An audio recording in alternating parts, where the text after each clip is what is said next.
দিবেন। দইটা এখানে টক মিষ্টি ছিল বলে আমি খুব অল্প পরিমাণে চিনি দিয়েছি। লাচ্ছিতে অনেকেই লিকুইড মিল্ক ব্যবহার করে, আবার অনেকেই পাউডার মিল্ক ব্যবহার করে। আমার কাছে পাউডার মিল্কটা অ্যাভেলেবেল ছিল জন্য আমি পাউডার মিল্ক ব্যবহার করেছি। এরপর ভালোভাবে ব্লেন্ড করে নিতে হবে। দোকানের মতো অথেন্টিক টেস্ট পেতে হলে অবশ্যই বরফ কুচি ব্যবহার করবেন। আমার ভয়েস শুনেই তো বোঝা যাচ্ছে আমার ঠান্ডার কি পরিমাণ বাজে অবস্থা, এর জন্য আমি আর বরফ কুচি ব্যবহার করিনি। সুন্দর করে লাচ্ছি সার্ভ করে নিলাম। এরপর বানাবো আরও একটা মজার ড্রিঙ্কস।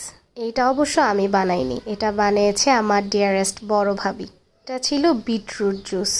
বিটরুট কিন্তু আমাদের শরীরের জন্য খুবই উপকারী, তাই ভাবলাম ইফতারে একটু হেলদি জুস হয়েই যাক। বিটরুটটা কুচি করে নিয়েছিলাম। কালারটা দেখেছেন? কালার দেখেই মন জুড়িয়ে যায়। আরও কিছু ফ্রুটস নিয়েছিলাম স্ট্রবেরি অ্যান্ড অ্যাপেল। এরপর বিটরুটের মধ্যে দিয়ে দিচ্ছি স্ট্রবেরি, তারপর দিয়ে দিচ্ছি অ্যাপেল, এরপর দিয়ে দিচ্ছি চিনি। এখানেও চিনিটা অবশ্যই আপনাদের পছন্দ মতো দিবেন।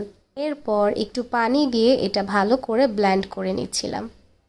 জুসটা দেখতে যেমন কালারফুল ছিল, খেতেও কিন্তু বেশ ইয়াম্মি ছিল। স্ট্রবেরি আর বিটরুটের কালার মিলেমিশে একাকার। এখানে আমি স্ট্রবেরি অ্যান্ড অ্যাপল দিয়েছি, আপনারা চাইলে আপনাদের পছন্দ মতো ফ্রুট দিতে পারেন। পর সুন্দর করে সার্ভ করে নিচ্ছি। এখন শুধু আজান দেওয়ার অপেক্ষা। এখানে আমরা চেয়ার্স ঠিকই করেছি কিন্তু খাইনি, ভিডিওর জন্য চেয়ার্স করেছি। ছাড়াও আজকের ইফতারে ছিল ফ্রুট সালাদ, এটাও অনেক বেশি মজা ছিল। আর আমার মনে হয় ইফতারিতে ফ্রুট সালাদটা আমাদের জন্য খুবই উপকারী। ফ্রুট সালাদের জন্য নিয়েছিলাম অনেকগুলো ফল, apple, strawberry, banana and orange.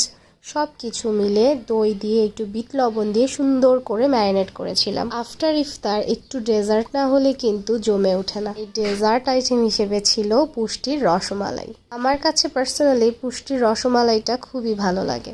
এখন কিন্তু একটা মজার বিষয় আছে, যে যাই বলুক এটা আমার খুবই প্রিয়। হ্যাঁ, পান্তা ভাত। আর কি পানি ভাত বলেন আর পান্তা ভাত বলেন, যাই বলেন, পান্তা ভাত দেখলে আমি আসলে লোভ সামলাতে পারি না। এটা কিন্তু আফটার ইফতারের ভিডিও। একটু পান্তা ভাত দিয়ে নিয়েছি আর সাথে একটু পেঁয়াজু দিয়ে পান্তা ভাত খেতে আমার খুবই মজা লাগে। আর সাথে আর একটু আলু ভর্তা থাকলে আরও জমে যেত। জামালপুরের দিকে অনেক অঞ্চলেই কিন্তু কাঁঠাল দিয়ে পান্তা ভাত খায়। কখনো কি শুনেছেন কাঁঠাল দিয়ে পান্তা ভাত খাওয়ার কথা? যাই হোক, পান্তা ভাতের সাথে কিন্তু গরুর মাংস বেশ জমে ওঠে। যদি সাথে একটু কাঁচামরিচ বা শুকনা মরিচ মেখে নিতে পারেন তাহলে তো জমে পুরো ক্ষীর। এই ছিল আজকের ভিডিও। আবার কোনো একটা ভিডিওতে অনেক কথা হবে। আল্লাহ হাফেজ।